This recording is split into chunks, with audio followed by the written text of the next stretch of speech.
101 people have died in Kansas City this year because of homicide. It's a tragic number on its own, but there's a group of people hurt by homicide who one woman says needs more help. Zach Tecklenburg is in the newsroom to tell us how she's changing that. Krista, in every murder there are victims and there are co-victims, the loved ones who will have to live without the person who was killed.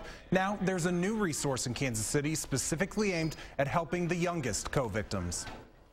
Flashing lights and crime tape are an all too familiar sight in Kansas City, but Monica Roberts sees the effects of crime more than most. They really need that compassion, they need that empathy. She's there to help the children who in a flash lost a parent. So it's not like the same loss as a death and a grieving and dying process of losing a parent to a terminal illness.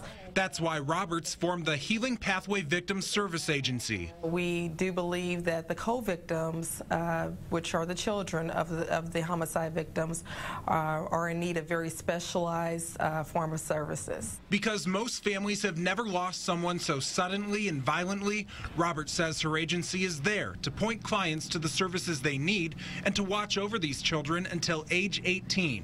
Zoe, the 3-month-old daughter of Cassandra Perkins and Javon Belcher, is a high-profile example of a child Roberts' agency serves, but most children will not have the financial backing like Zoe, who will receive $1.2 million from the NFL Foundation alone. There are no scripts for how to accurately deal with something such as the loss of a loved one. But Roberts and her small team of volunteers say they're here to do their best in challenging times.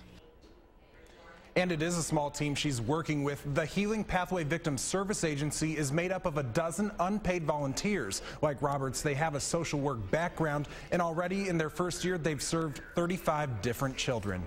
In the newsroom, Zach Tecklenburg, 41 Action News.